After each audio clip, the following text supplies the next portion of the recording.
First off, as we gather together this day, I think I realized I need Nathan Palser to come over to my home and go through my pillows for me. As we gather this day, we hear incredible texts, challenging texts. And who would have thought that this reading from the prophet Amos would actually be the preacher's way of copping out on a Sunday? But that's actually the easier text to work with in a lot of ways than the others.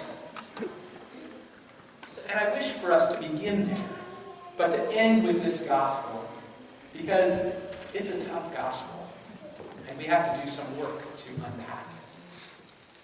But first off, let's begin with a story that perhaps some of you have been following in the news, or have read about in the Star Tribune this morning, about a young manager in Hopkins, Minnesota.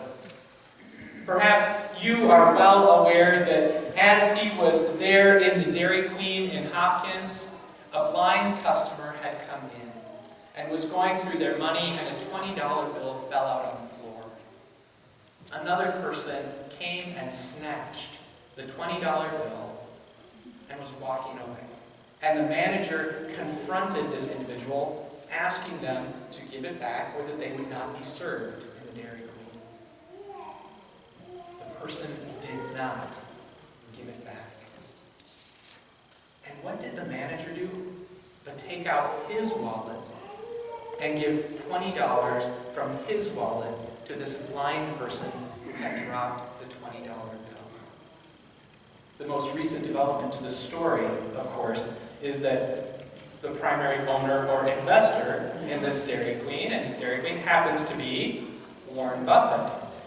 So Warren Buffett has personally called this manager to thank him and to let him know that there are going to be opportunities for him very likely down the road.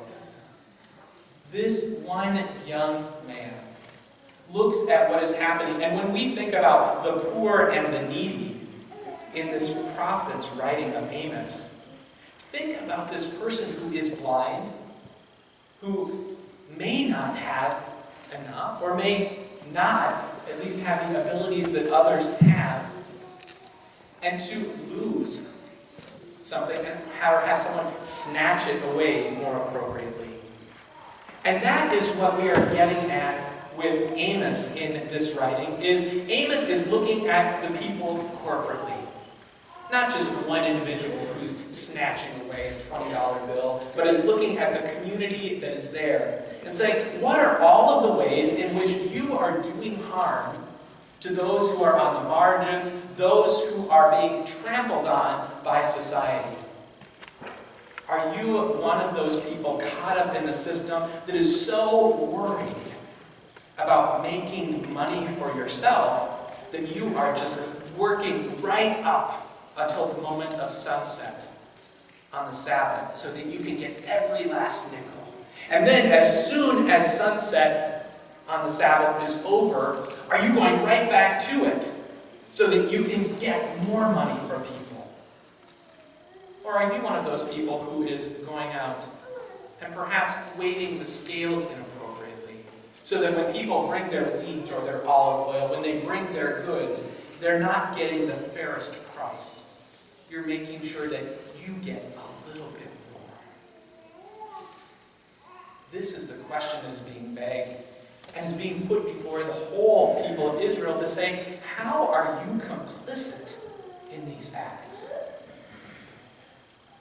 Initially, I stepped back and thought, well, we speak a lot about justice and we work for all of these issues that help the poor and those who are marginalized. Many in our congregation are now involved in Minnesota Without Poverty.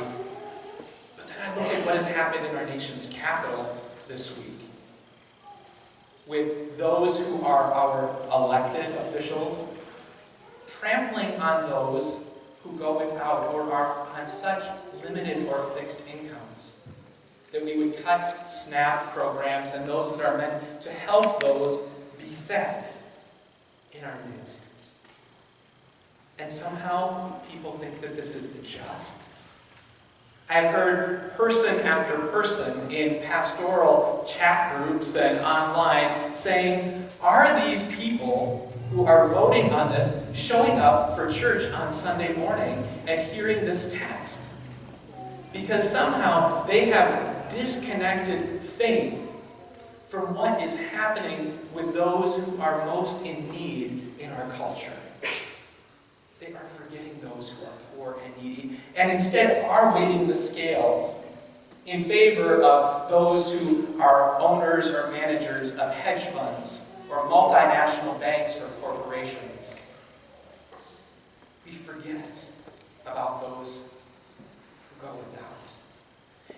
And so this voice of Amos is not just something from way back then that we can put by the side. Rather, it is a voice that sounds across the ages and is saying, to you, O people of God, how are you complicit in these actions? And how are you going to challenge and change the system so that the scales aren't unfairly weighted against those on the margins? How are you going to lift up those who are poor and struggling and make sure that they have a chance in our world? Back then, the idea was that there would be a Sabbath year, a time in which all would be renewed, in which debts would be forgiven. For all accounts, we don't know that it ever happened, because we become so tied to what we think is ours, what we own or what we have earned, that it's hard to free ourselves from that attachment and allow ourselves to look at our brothers and sisters and to say they are as deserving as I am, and that compassion does not, cannot be limited.